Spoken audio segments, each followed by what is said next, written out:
आपने कई बार शादी के खिलाफ बोला है। किसके?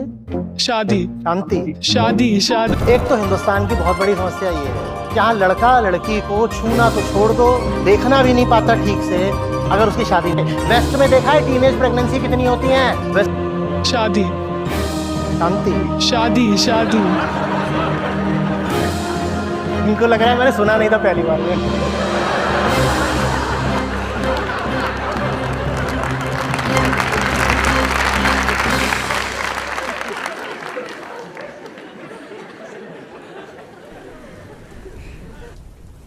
तो आचार्य जी, अगर कोई महिला अकेली है और अगर किसी का परिवार नहीं है तो क्या शादी उसके लिए एक सुरक्षा नहीं बनती? मतलब क्या आपको सच में लगता है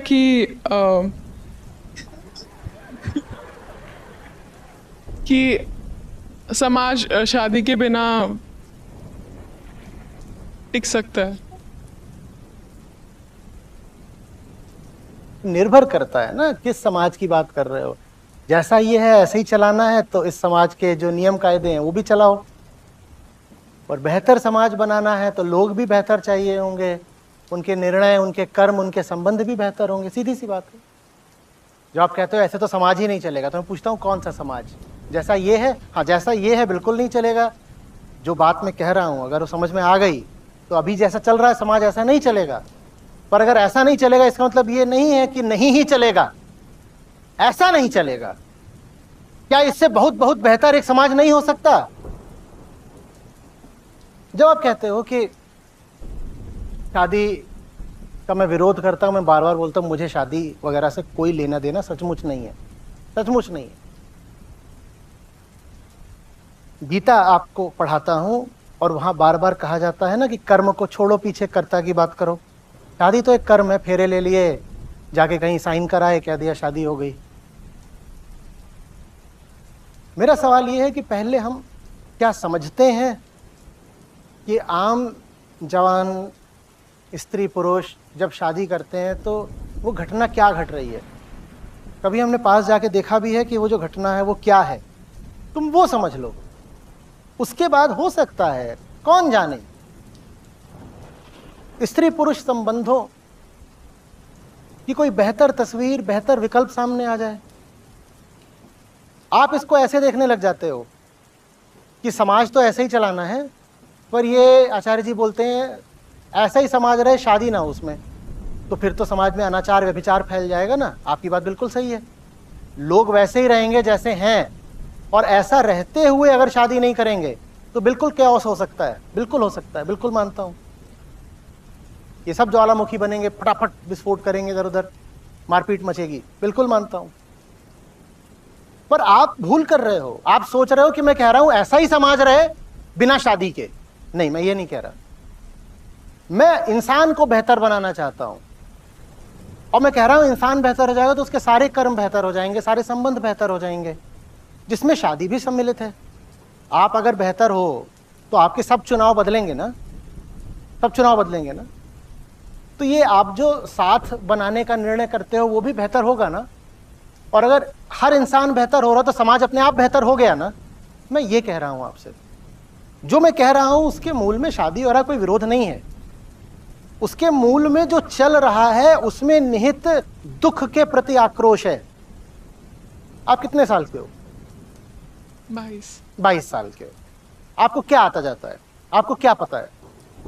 आप शादी करने को तैयार बैठे हो, आपको क्या पता है? आप 22 साल के थे, आपको जिंदगी के बारे में क्या पता था? आप 25 के भी थे, आप 27 के भी थे। भारत में लड़कियां इससे ज्यादा नहीं बच पाती, 22, 25, 27। उसके बाद तो आपको क्या पता है? बताओ तो। जब आप ना स्वयं को जानते, ना जिंदगी को जानते, आप क्या करने जा रहे हो? ये आप क्या करने जा रहे हो मैं पूछ रहा हूं। आप मुझसे पूछ रहे हो कि विकल्प क्या है। मैं कह रहा हूं मैं तो जो बात करूंगा वो तो स्वतः उभर के आएगी। मैं बस ये कह रहा हूं कि अभी आप जो कर रहे हो ये देखो ना कि वो कैसे हो रहा है। 22 साल की लड़की, 26 साल, 25 साल का लड़का, इनको आता जाता क्या है? इनके पास सिर्फ रासायनिक उत्तेजना है। शरीर में हार्मोन सीक्रेट हो रहे हैं, और परिवार का, समाज का और फिल्मों का दबाव है, और एक बड़ा लालच है कि मैं कैसी भी हूं, शादी की रात तो राजकुमारी बनूंगी ना। मैरिज तो बात की बात है, पहले तो वेडिंग डे आएगा, and on the wedding night everybody is a princess. कितना अच्छा लगता है ना प्रिंसेस बनना, एक रात की प्रिंसेस। भारत की आधी अर्थव्यवस्था ही इसी पे चल रही है, लड़कियों को एक रात की प्रिंसेस बनाने में। एक रात की राजरानी, उम्र भर की। ये तुम क्या करने जा रहे हो बताओ तुम?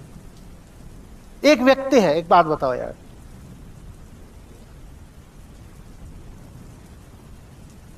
हॉस्टल में शेयरिंग पर रूम होता है ना, वहां भी हम गए थे तो एक बिंदु पर आकर विकल्प दिया गया था कि भाई इसके साथ रहना भी है कि नहीं रहना है, जबकि जो शेयरिंग रूम होता है उसमें बीच में छोटा सा पार्टीशन भी कर देते हैं ताकि अपनी अपनी इधर इधर प्राइवेसी रहे। एक ही गेट होता है, एक ही गेट से एंटर करते हो, उसके बाद इसका इधर इसका, और वो 2-4 साल की बात होती है।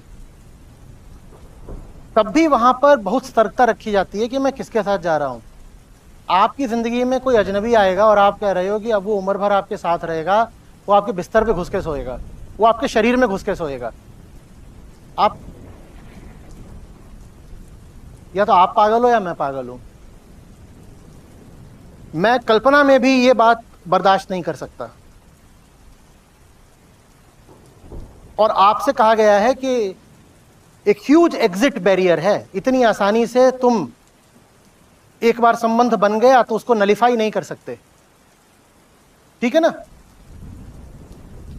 भारत में हर चीज के लिए हम एग्जिट बैरियर बहुत ऊंचे ऊंचे बनाते हैं। उदाहरण के लिए आप कोई कंपनी इनकॉर्पोरेट कर दो, कंपनी बनाना आसान है, कंपनी बंद करना बहुत मुश्किल है। 1000 तरीके के लॉज हैं, कंपनी नहीं बंद होती। वैसे ही इसको लेकर के दोनों जब मियां बीवी जाकर के अदालत के सामने बिल्कुल नाक माथा सब रगड़ देते हैं कि हम दोनों पूरी सहमति से बोल रहे हैं हमें तलाक लेने दो, तब जाकर के अदालत दोनों पे कृपा करती है, ओके ठीक है। उसने बीच में थोड़ा भी किसी ने कुछ ऊंच नीच कर दी, जरा सा आक्षेप कर दिया, आप 20 साल घूमती रहिए, आपको मिलेगा ही नहीं तलाक। और तलाक न जाने और कितनी चीजें जुड़ी होती हैं, बच्चों की कस्टडी कहां जाएगी, एलिमनी का क्या रहेगा, सब कुछ, प्रॉपर्टी, साझे बैंक अकाउंट हैं, साझी प्रॉपर्टीज हैं, इनका क्या होना है। आप इसमें प्रवेश करने जा रहे हो 22 साल की उम्र में, आप इतने बड़े झंझट में घुस रहे हो और आप कुछ नहीं जानते, आपको कोई समझ नहीं है, आपने जरा सी दुनिया नहीं देखी है, और आप इतनी बड़ी चीज जिंदगी में कानूनन तौर पर प्रविष्ट करा रहे हो। ये आप क्या करने जा रहे हो? और आपकी पूरी जिंदगी अब इसी की गुलाम हो जाएगी, ये आपकी जिंदगी का सेंटर बन जाना है। 25 के बाद 30 के बाद आप और क्या करते हो मुझे बताओ? आपकी जिंदगी का सेंटर क्या होता है? यही तो जिंदगी इसी काम के लिए है। बेहोशी में अनजाने में रिश्ता बना लो और फिर उम्र भर उसकी खिदमत करो, और खासकर अगर महिला हो तो बच्चे पैदा हो जाएंगे, और फिर कहो अब मैं क्या कर सकती हूं, ये भी आ गया, ये भी आ गया, एक इधर भी है, मैं क्या कर सकती हूं। अरे तुमने ही कुछ करा होगा तभी ये सब है, तब का ही नहीं बोला मैं क्या कर सकती हूं। मैं रोज रोज इसका भोगता हूं, इसलिए जानता हूं ना। न जाने लाचारगी के कितने किस्से रोज मेरे पास आते हैं, रोज, और मुझे नहीं समझ में आता कि अब इनकी मदद कैसे करूं। अब कुछ नहीं कर पाता, मैं मना कर देता हूं। मैं कई बार तो ऐसा करता हूं, हाँ ठीक है जाइए, संतो ना देखे। एक समय था, आज से 10-15 साल पहले, मैं इन चीजों से लड़ना चाहता था, मुझे लगता था कुछ हो सकता था। आज मेरे पास सिर्फ बेबसी है, कुछ नहीं हो सकता। कुछ करना भी चाहो, उसकी मदद करना चाहो, वो स्वयं इस हालत में नहीं होती कि अब वो मदद स्वीकार भी कर सके।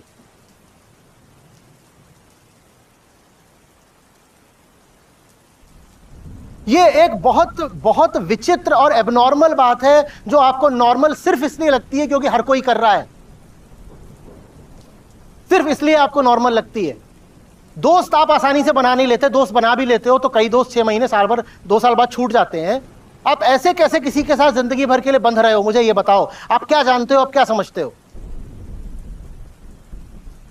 मेरा बार बार फोकस इसी पर है, आप जानते क्या हो, आप समझते क्या हो। मैं इंसान की बात कर रहा हूं।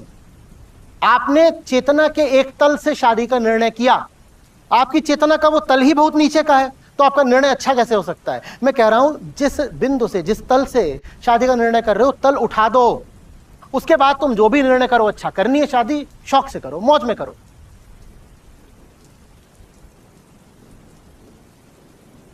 कर दो शिक्षा व्यवस्था ऐसी कि मुझे भरोसा आ जाए कि 25 साल का होते होते हमारे लड़के लड़कियां भीतरी तौर पर बिल्कुल परिपक्व हो चुके हैं, उसके बाद वो करें शादी, अच्छी बात है।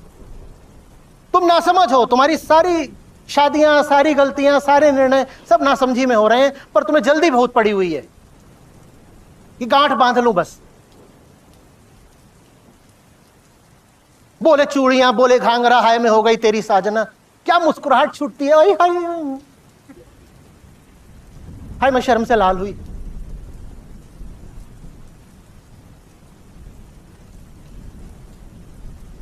मैं कुछ विचित्र बात बोल रहा हूं या हमारी दुनिया विचित्र है?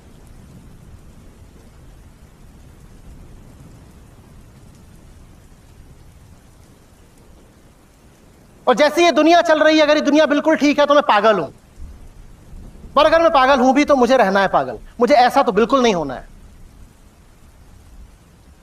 क्या कर रहे हो? 22 साल, एक तरह से तुम बोलते हो 22 साल का लड़का, 24 साल की लड़की, ऐसे ही बोलते हो ना।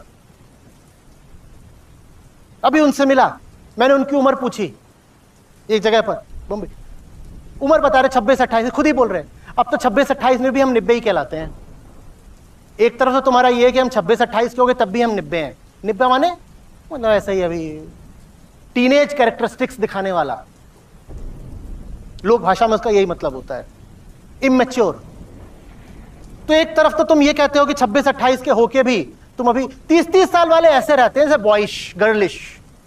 एक तरफ तो तुम 28-30 के भी हो के बॉयिश और गर्लिश हो, दूसरी ओर तुम इतना बड़ा फैसला और इतना इर्रिवर्सिबल फैसला और इतने बड़े रेमिफिकेशंस वाला, परिणामों वाला फैसला तुम 22, 24, 25 में कर लेना चाहते हो। ये तुम इसका मतलब बताओ। ये मत बोलोगे 25 में क्या 45 में करे, तेरे तेरे बुढ़े, ऐसे ही आता है। ये मत बताओ कि 25 में तो 45 में। मैं तुमसे कह रहा हूं तुम जो कर रहे हो, तुम देखोगे तुम क्या कर रहे हो।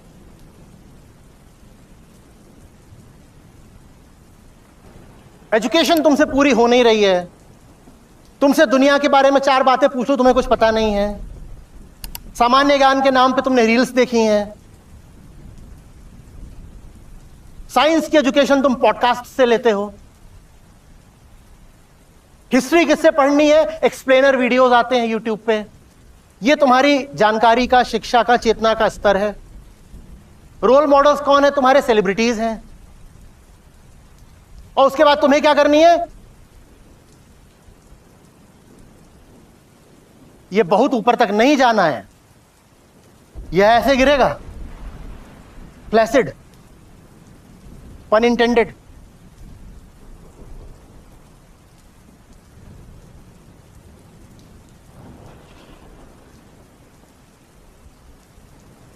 बाईस में तुम वही हो जो 12 में थी।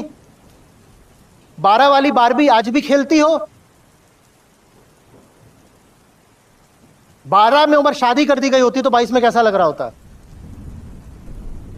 तो 32 की क्या तुम वही रहोगे जो 22 में हो?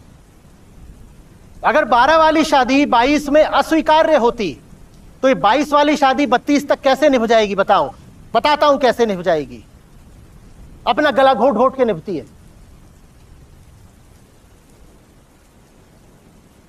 मुझे पता है आप में क्या तर्क करोगे, ऐसे तो फिर क्या कभी करें ही नहीं।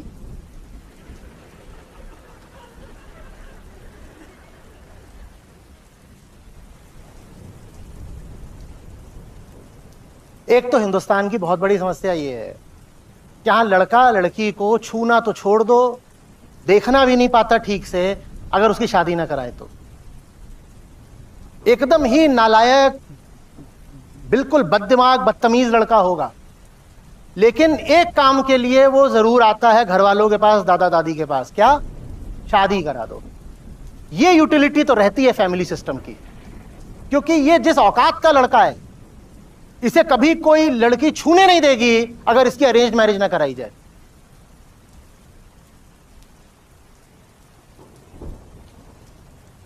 तो इसलिए जल्दबाजी रहती है, क्योंकि भीतर से तो सब कुछ गुलगुल गुलगुल गुल हो ही रहा है, और उसको मिटाने का एक ही तरीका है कि अब एक्सट्रीम स्टेप ही ले लो, शादी ही करा दो। भाई इतना एक्सट्रीम क्यों लेना है, डेटिंग कर ले। ये आचार्य हो करके देखो वेस्टर्न सिविलाइजेशन की बात कर रहा है, वामपंथी, वामाचार्य। ये विदेशियों का एजेंट है, जॉर्ज सोरोस से पैसे लेता है। ये भारतीय संस्कृति को तबाह करने के लिए प्लांट किया गया है। सुना तुमने अभी अभी इसने क्या बोला? डेटिंग।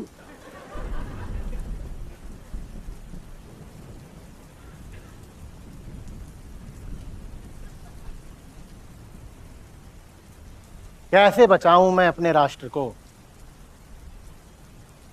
तुम लड़कियों का तो मैं जानता नहीं, पर पुरुष की देह है इसलिए पुरुषों का जानता हूं। जब तुम 22-24 की उम्र तक भी कमसिन कली कुंवारे रहते हो, तो भीतर जो दाह प्रज्वलित होता है ना, कहते हो और तो कोई तरीका नहीं है, मुझे कोई नहीं मिलने वाली, कुछ नहीं होने वाला, दादी शादी। तो दादी की मरने से पहले एक आखिरी यूटिलिटी ये होती है कि वो शादी करा के मरती है। इतने सारे तो स्कूल हैं जहां बहुत गर्व से बोला जाता है मात्र बालकों के लिए, राजकीय बालिका इंटर कॉलेज। अरे भाई बात कर लेने दो उन्हें। ये देखिए, ये अनाचार को प्रोत्साहन दे रहा है। ऐसे तो सब लड़के लड़कियां आपस में विचार करेंगे। वेस्ट में देखा है टीनेज प्रेगनेंसी कितनी होती हैं?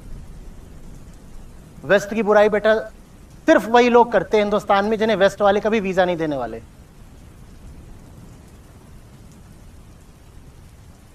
ये जितने लोग बोल रहे होते हैं ना अमेरिका वेस्ट ये तो नरक की जगह है, ये सारे वही हैं जिनको कभी वेस्ट की जमीन पर पांव रखने की इजाजत नहीं मिलने वाली। इतने ये नालायक किस्म के लोग हैं, यही वेस्ट की बुराई करते रहते हैं। इनके हिसाब से वेस्ट क्या है? ड्रग्स का अड्डा है, टीनेज प्रेगनेंसी का अड्डा है। उन्होंने सारा ज्ञान हमारे शास्त्रों से चुराया है और उनकी सारी संपदा हमें लूट लूट के आई है। जितनी बुराइयां हो सकती हैं सब वेस्ट में है। ये वो लोग हैं जिन्हें भारत की असली अच्छाइयां भी नहीं पता। न इन्हें भारत की असली अच्छाइयां पता है, न इन्हें वेस्ट की असली बुराइयां पता है। भारत की अच्छाइयों के नाम पे ही काल्पनिक अच्छाइयां बताएंगे कि वेदों में तो न्यूक्लियर रिएक्शन की बातें हैं, और वेस्ट की बुराइयों के नाम पे नकली बुराइयां बताएंगे।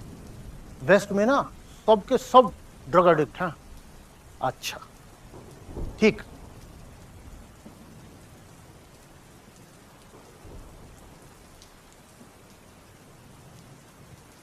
स्वस्थ चित्त से एक लड़का एक लड़की आपस में बैठ के बात कर रहे हैं तो इसमें क्या बुराई है? उन्हें एक दूसरे को जानने दो, सहज संबंध विकसित होने दो। आगे चल करके वो हमेशा के लिए साथ रहने का निर्णय कर लेते हैं तो उस निर्णय को विवाह का नाम दे दो। विवाह में कोई बुराई नहीं है, पर वो निर्णय एकाएक नहीं आ सकता, क्योंकि आपने जो परिभाषा दी है शादी की वो बड़ी कड़ी परिभाषा है। इतनी कड़ी चीज में, इतनी बंधी चीज में किसी को ऐसे उठा के नहीं फेंका जा सकता। आ रही बात समझ में?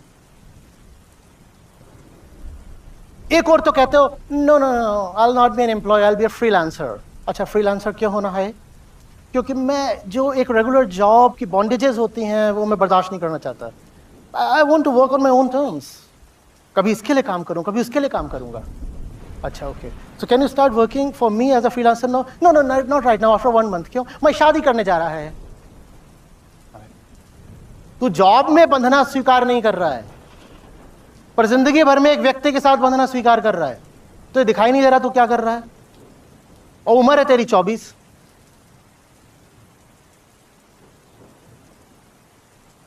ये चल रहा है। अब बता दो ये ठीक चल रहा हो तो ठीक हो, ये ठीक चल रहा हो तो बता दीजिए। फ्रस्ट्रेटेड वाइफ, हेनपेक्ड हस्बैंड, दोनों एक दूसरे का भेजा खा रहे हैं। बच्चे ऐसे पिल्लों की तरह पै पै पै पै पै पै पै कर रहे हैं।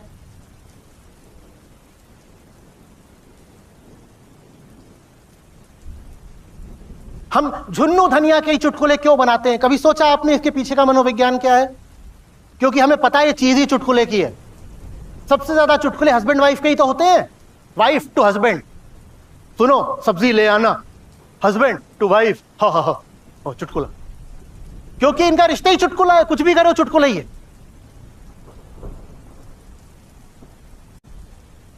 चुटकुले का मतलब होता है कुछ विसंगत है, कुछ बेमेल है, कुछ एब्सर्ड है।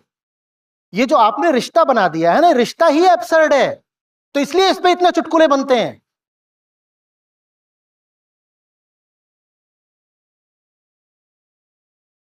नहीं, पर वो फिर वो सेक्सुअल नीड्स भी तो होती हैं। इंसान हो, जानवर नहीं हो। सही परवरिश हो, सही शिक्षा हो, तो आदमी को पता होता है कि अपने शरीर को कैसे कैरी करना है। आपको क्यों डर लग रहा है कि अगर लड़के लड़कियों को आजादी दे देंगे तो हर गली नुक्कड़ चौराहे पर ऑर्जी चल रही होगी? ये सब संस्कृतिवादियों का सबसे बड़ा डर यही है कि अगर मैंने लड़की को आजादी दे दी, फिर ये से आंख बंद करते हैं और अपनी बेटी बहन वगैरह की कल्पना करते हैं कि वो घर के बाहर सड़क पर नंगी लेटी हुई संभोग कर रही है, और ये बिल्कुल ऐसा मार दो इस आचार्य को। ऐसा नहीं होने वाला है। मैंने अपने मरने की बात नहीं कर रहा, मैं आपकी बेटी की बात कर रहा हूं। वो ऐसा नहीं करने वाली, क्योंकि हम जानवर नहीं हैं, हम मनुष्य हैं। और मनुष्य को अगर सही शिक्षा दोगे तो वो काम कुत्तों वाले नहीं करने वाला। बहुतों को लगता है कि अगर ये सब हटा दिए नियम कायदे तो इंसान तो कुत्ता बिल्ली बन जाएगा। नहीं बनेगा। तुम्हें क्या मनुष्यता में भरोसा नहीं है? हमारे पास जब उच्चतम हो पाने की संभावना है तो तुम्हें क्यों डर लग रहा है कि हम कुत्ता बिल्ली बन जाएंगे? क्यों डर लग रहा है? शिक्षा दो ना उन्हें कि वो अपनी चेतना को बढ़ा पाए।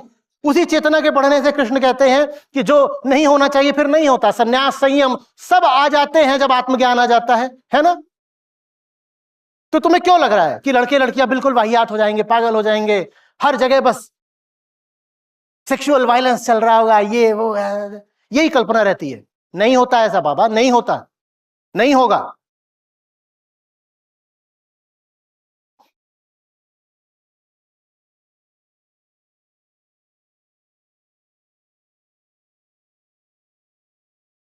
आपका प्रश्न पहले तो इनवैलिड था। मुझे शादी से समस्या नहीं है, मुझे उस व्यक्ति से समस्या है जो बिल्कुल ना समझ है लेकिन एक बहुत बड़ी चीज अपनी जिंदगी में घुसेड़ रहा है। मुझे उस व्यक्ति से समस्या है। बंदा समझदार हो तो शादी करे ना करे, हम होते कौन है आपत्ति करने वाले? मुझे बंदे की नासमझी से समस्या है।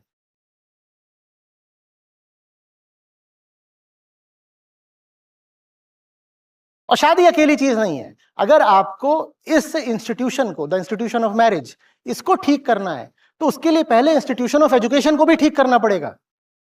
अभी जैसी हमारा समाज है, जैसी शिक्षा है, जैसा परिवार है, उसमें इसी तरह की शादियां होंगी जैसी अभी हो रही हैं, और ऐसी समाज रहेगा जैसा है।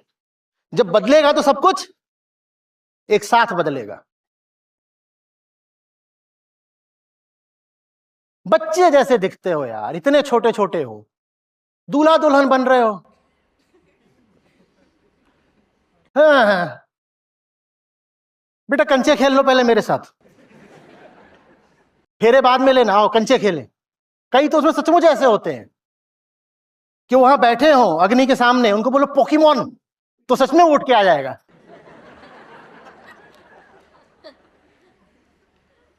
और उसकी तुम ब्याह करा रहे हो उसका।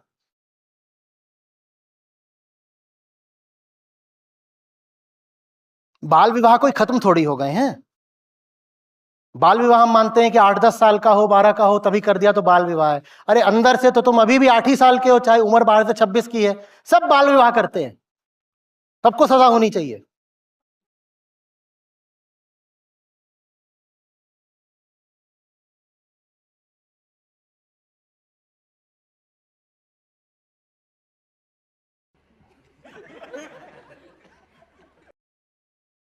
कुछ नहीं हो सकता, मैं किसी दिन अचानक गायब हो जाऊंगा और कोई तरीका नहीं। बोलो बोलो बोलो बोलो। आचार्य जी, वैसे तो जो हमारे बड़े बुजुर्ग लोग होते हैं वो बहुत जल्दी हमें सलाह देने आ जाते हैं कुछ भी, कि हमने जीवन देखा है और तो अगर हम कुछ भी कर रहे होते हैं, लेकिन जब उन्होंने शादी करके देख लिया और उन्हें पता है कि ये बंधन है और इसमें सिर्फ दुख है और तकलीफ है, और तो हम घर में भी देखते ही हैं, तो इसमें वो हमारा मतलब इसमें परिवार का क्या स्वार्थ होता है कि वो रोकते नहीं है अपने बच्चों को? क्या करते हैं इसमें? इसमें परिवार वालों का क्या स्वार्थ होता है कि इस मामले में वो सही सलाह नहीं देते अपने उन्होंने बच्चों को? जिंदगी में कभी कोई विकल्प देखा ही नहीं है, उनको लगता है यही है, यही करो। भाई आपकी जिंदगी वही होती है जो आपकी चेतना का स्तर होता है। चेतना सेंटर है, उसके चारों ओर आपका यूनिवर्स होता है। अगर सेंटर इस लेवल पे है तो यूनिवर्स भी इसी लेवल पर होगा। वो यहां पर है तो उनको लगता है यही यूनिवर्स होता है, उसके ऊपर कुछ हो सकता है, और जब ऊपर कुछ होगा तो उसका यूनिवर्स भी अलग होगा। उसके ऊपर कुछ हो सकता है ये उनके ख्याल में आ ही नहीं सकता, उनकी गलती नहीं है, उनके नहीं आएगा ख्याल में, उनके नहीं आएगा। और मैं कह रहा हूं ये भी बड़ी अश्लील बात है, किसी लड़की से आगे बार बार बोलना शादी कर ले, शादी कर ले। ये कितनी वल्गर बात है। हम अच्छे से जानते हैं कि शादी क्या है, उसके सेंटर में सेक्स है। इसमें ही बहुत लोगों को बड़ी आपत्ति रहती है। ये आचार्य खुद सेक्स मैनिएक है, बार बार बोलता है शादी माने सेक्स। अरे शादी में और भी चीजें होती हैं, एक दूसरे का साथ देना, जीवन भर का सहारा, बुढ़ापे की लाठी, इमोशनल अटैचमेंट। भाई एक कार होती है, उसमें एसी भी होता है, म्यूजिक प्लेयर भी होता है। तो म्यूजिक प्लेयर और एसी से थोड़ी कार डिफाइन होती है। कार की डेफिनेशन ही यही है कि जो चले, व्हील्स। उसी तरीके से शादी में और दो चार चीजें हो सकती हैं, पर वो एक्सेसरीज हैं। शादी में सेंट्रल चीज सेक्स होती है। और जो ये बोलते हैं नहीं नहीं सेक्स के लिए नहीं शादी करी, उनको बोलो जिससे शादी करने जा रहे हो लड़की पता चले लड़का है तो करोगे? तुम्हें पता चल जाए कि वो लड़की अनपढ़ है तब भी कर लो, क्योंकि वो एक्सेसरी है। एजुकेशन भी तुम्हारे लिए एक्सेसरी है। तुम्हें पल जाए कि वो लड़की अपना जो और रुपया पैसा बता रही थी उतना उसके पास नहीं है, तुम तब भी कर लोगे। लेकिन इनवायलेबल कंडीशन क्या है, अलंघ्य शर्त कौन सी है? कि लड़की तो होनी चाहिए ना। तुम उसके साथ बैठे हो फेरे लेने को, तो पता चले लड़की है ही नहीं, लड़का है, तो शादी टूट जाएगी। इसका मतलब शादी में सेंट्रल क्या होता है? जैसे गाड़ी में सेंट्रल होता है मूवमेंट, गाड़ी में और चीजें भी होती हैं, म्यूजिक प्लेयर, एसी पेसी और 50 चीजें एक्सेसरीज में लगवा लो, पर वो गाड़ी को डिफाइन नहीं करती। उसी तरीके से शादी में सेंट्रल चीज सेक्स होती है। तो मैं कह रहा हूं ये वल्गर है किसी से बार बार पूछना शादी कब कर रहे हो। It is equivalent to asking तुम सेक्स कब कर रहे हो, क्यों पूछ रहे हो?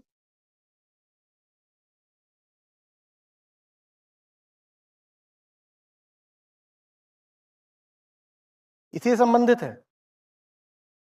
हाँ, आप करोगे वही जो आपको करना है, मुझको बस परेशान कर लो। दे दो भाई, वहां बहुत सारा मामला है। नमस्ते आचार्य जी। एक्चुअली मैं बड़ौदा से हूँ और मेरा वहाँ एक ग्रुप है, वीगन दोस्त है सारे। उनको पता है कि मैं आपको फॉलो करती हूँ। वो हमेशा मुझे कई ना अलग अलग तरीके से टीज भी करते हैं, but they do respect you.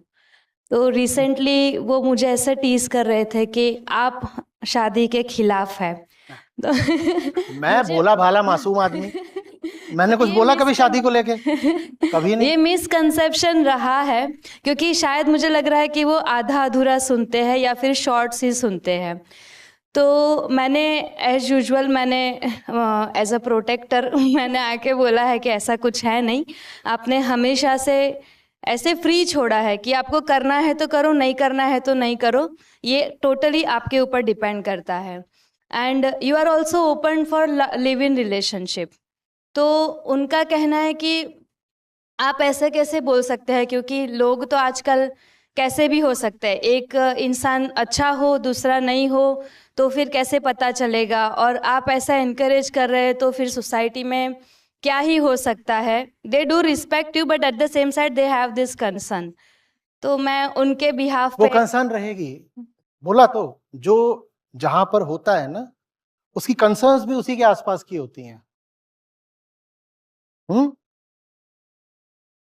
बारिश हो रही होती है तो बिल्ली को क्या कंसर्न होती है? ये थोड़ी होती है कि छत चुएगी, उसको एक कंसर्न होती है कि चूहे कहां गए। जो जैसा होता है उसकी चिंताएं भी उसी के इर्द गिर्द होती हैं, तो ये तो रहेंगी। तो इसका कुछ नहीं हो ना, सकता। प्यार को प्यार ही रहने दो, कोई नाम ना दो। जबरदस्ती एक नाम दे देते हो और घबरा जाते हो, live in live in live in. Live in क्या होता है? लिव इन माने क्या होता है? मुझे लगता है कोई फर्क नहीं है, एक शादी तो सोशल एक्सेप्टेंस है ना, तो मैंने ऐसा उनको बोला है। आई मीन इतना अभी बोल दिया, अब मैं से आगे क्या बोलूं बेटा, क्या बोलूं? हम्म?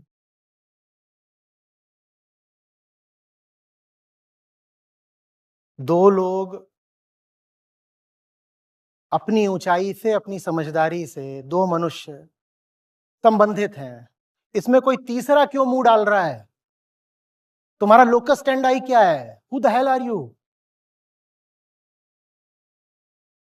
हाँ, तुम आके ये कह सकते हो कि उसके साथ साथ मैं भी तुमसे किसी रूप में संबंधित होना चाहता हूं, वो समझ में आता है। पर इस रिश्ते को निर्धारित करने वाले या इस पे आपत्ति करने वाले तुम कौन होते हो? फ्रीडम हमें इतना डराती क्यों है? और मैं उच्छृंखलता, उद्दंडता, उपद्रव की बात नहीं कर रहा हूं, मैं उस स्वतंत्रता की बात कर रहा हूं जो समझदारी के साथ आती है। पर हमें समझदारी नहीं चाहिए, समझदारी हमें डराती है। तो समझदारी का जो पुरस्कार मिलता है, हम उस पुरस्कार से भी वंचित रह जाने को तैयार रहते हैं। समझदारी के साथ क्या आती है? स्वतंत्रता। लेकिन समझदारी अहंकार के लिए खतरनाक होती है। तो हम कहते हैं स्वतंत्रता भले ना मिले पर समझदार तो नहीं बनूंगा। मैं स्वतंत्रता को बेच खाने को तैयार हूं, पर समझ से बहुत घबराता हूं। समझ खतरनाक है। हम कैसे लोग हैं, क्या बोलूं?